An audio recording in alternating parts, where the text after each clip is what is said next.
What's up, guys? Mike Thomas, aka the Young Trishula here. It's been a minute since I've uploaded a video, but the normal rare festival did just drop for Yu-Gi-Oh! Master Duel yesterday, and you know I gotta talk about it because this format, it's interesting, it's fun, it's something new, and I came up with a deck that is not only unfathomably based, but also very good, and I just want to share it with you guys because I had so much fun playing this deck last night over on our Twitch at twitch.tv/TrishulaTTV. Go check us out. We have a lot of fun over there. So let's hop right into this. All right, so the deck that I played for this event was Fluffal Kozmo, which sounds a little bit crazy at first until we kind of look a little bit deeper. So as always with Master Duel, I'm going to kind of break this down into pieces and do my best to explain the deck in a way that makes sense, because Master Duel still will not let me organize the deck in a way that is conducive to a deck profile.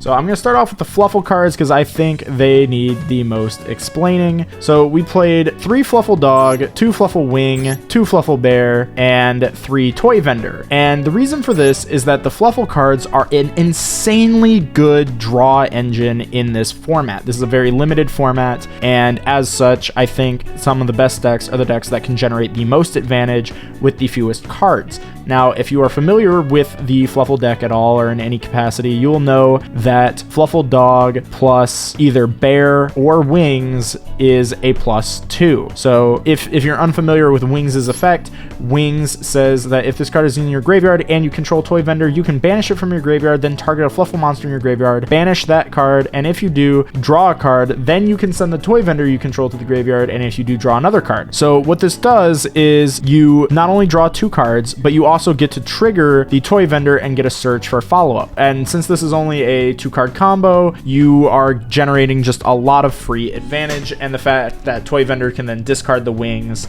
and set this all up is really strong. And Bear, of course, gets you the Toy Vendor from your deck. So just having it, all of these cards just kind of work together. But what's really cool about this with Toy Vendor is that there's a lot of good cards in this deck that you kind of want in the graveyard. So Toy Vendor can draw into any of your Psychic type Kozmo cards, put them into the graveyard for you to get back with Sword Trooper, which is really strong. You can also top deck and discard the Paleozoic cards that I'm playing, because we are playing some staples in this deck. So Toy Vendor does a lot of really cool things, not only thinning the deck by a lot, making this deck very consistent, and Kozmo I think is a really good deck in the normal rare format, because Kozmo has access to this card right here, Cosmojo. Now, if you are familiar with Stevie Blunder, Stevie has been doing very well in this format, playing a Metal Foe FA strategy that is just very, very strong, sitting on an FA monster that is very hard to deal with and kind of destroying the whole format, right? Now, I think that deck is very powerful, especially in a tournament setting, but Cosmojo inherently deals with that because it is one of the few cards that can out all of the boss monsters in the game, all of the towers, because it's a non-targeting banish. If your opponent's monster can't be destroyed by battle or card effects, that's fine, because it's not getting destroyed, it's getting banished. If it can't be targeted, that's fine, this doesn't target. So Cosmojo is really strong and allows you to just clear things.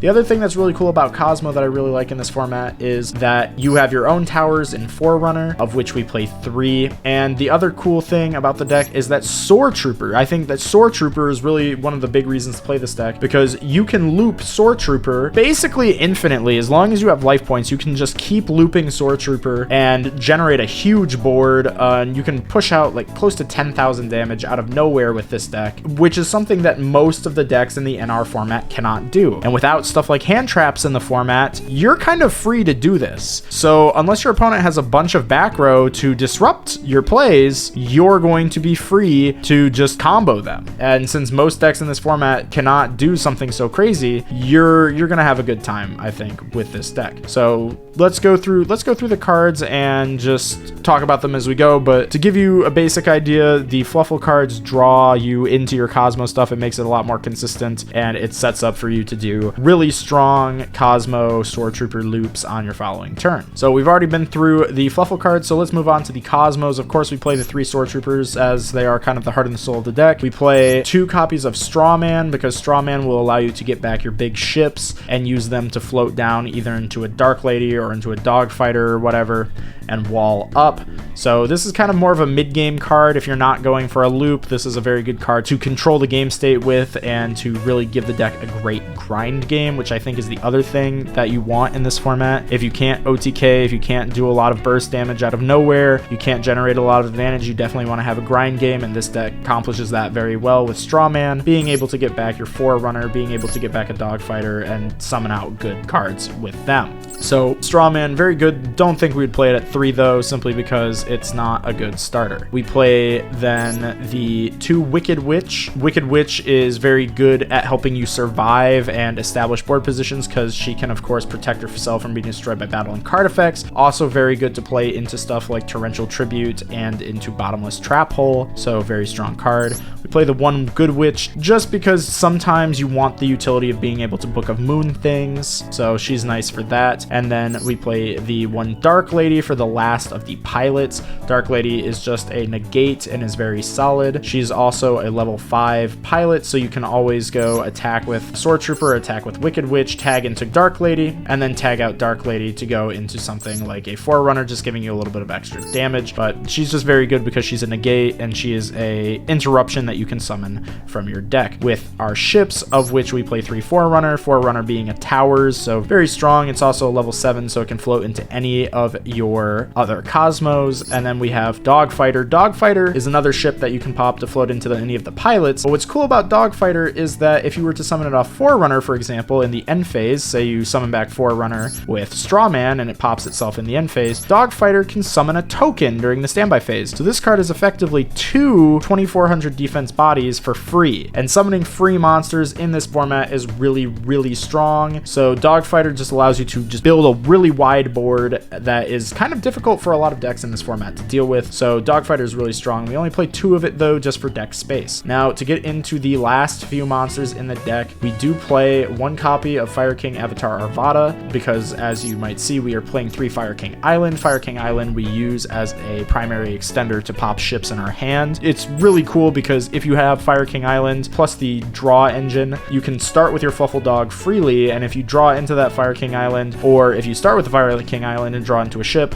you can not only do your Fluffal things, but you can do your Cosmo things on turn 1. So it's very nice to have as an extender, meaning that you don't have to rely just solely on your normal summon in this deck. But with that said, you can only use this Fire King Island once because we only have 1 Arvada. But how do we get around that? We play 3 copies of Bao-Baboon. Bao-Baboon's a card that's very popular in this format and is very strong because not only does it turn into 2 bodies, but it fixes your hand. So you can summon your Bao-Baboon and replace the Arvada. So you can summon the Bao-Baboon and then you can put your Arvada back, effectively giving you a free draw off of that Fire King Island and allowing you to resolve Fire King Island again on the next turn. And not only that too, Bao-Baboon can allow you to go into rank 3s, which also combo decently well with the Fluffal engine. And this happened for me a couple of times where I might have had multiple copies of Toy Vendor, but I had Fire King Island and Bao-Baboon. I was able to use the Bao-Baboons to go into Gram Pulse and use Gram Pulse to pop the Toy Vendor and then search into the Fluffal engine, kind of similar to what Metal Foe might do with the FA cards. So kind of interesting, kind of a niche application, but just having the ability to go into rank 3s out of nowhere is really nice. Fixing your hand is really nice, and it just adds more consistency to the deck. Something that I think you'll notice is this deck is very consistent. Now, moving on to our utility cards, we did play some traps in this deck. We played 2 Compulse, 2 Canondia, 2 Dynamiscus, and 3 Cosmojo. The reason for this is we do want to have a little bit of interaction with our opponent because on turn 1, we're not really setting up a board. We don't have like Vortex Dragon or anything. So these trap cards are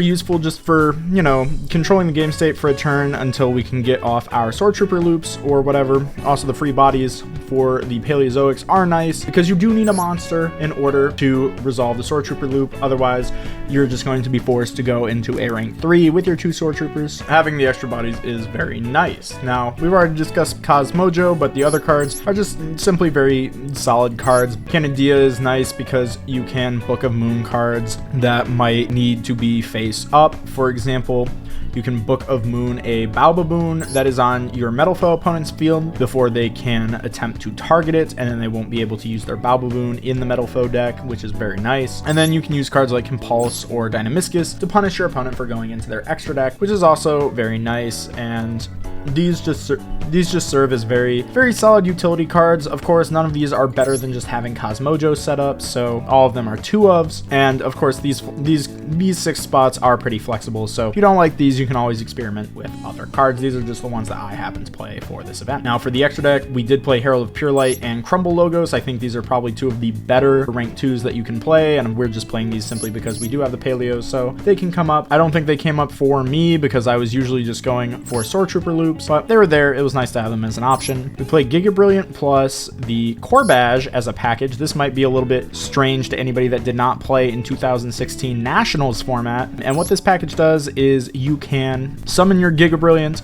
and then overlay into Corbage in order to get rid of a defense mode monster, just shuffling it back. This actually came up for me quite a bit, especially against Metal Foe, where you don't really want to destroy their cards. So I think this is pretty solid, and it's a really nice way to out the Gram Pulse, which can be a little bit of a problem against Metal Foe since it has so much defense points. Definitely a nice little package to include. We of course play our own Gram Pulse because I think this is the best rank 3 in the entire format. We played 1 copy of Gossip Shadow to play around Battle Fader because Battle Fader is randomly something that can happen in this format. We played 1 copy of Jaja just because it's another good rank 3. Sometimes I would make this going first and use Jaja to protect something like a Fluffal Dog just so it sticks on the field and that you have a level 4 body to go into the next card in our extra event, Malevolent Sin. Malevolent Sin, probably the best Xyz monster in the entire format, being able to target any monster, just banish it, and having a nice big stat chunk as well. And then we also played number 82 Heartland Draco just in case for those off times when your opponent has walled up but they have low life. So very nice to have Heartland Draco in there, especially because you almost always have a face up spell card with your Fire King Island or your Toy Vendor. We then played 2 copies of Geonator Transverser because it's probably the best Link 2, and then we also played an interesting Link 2 in Track Black, which I think actually might be better than Geonator Transverser depending on what you're looking for. I think Track Black is insanely strong in this format since it's just a Link 2 and you can target any monster you control, and if it destroys an opponent's monster by battle, you get to draw a card.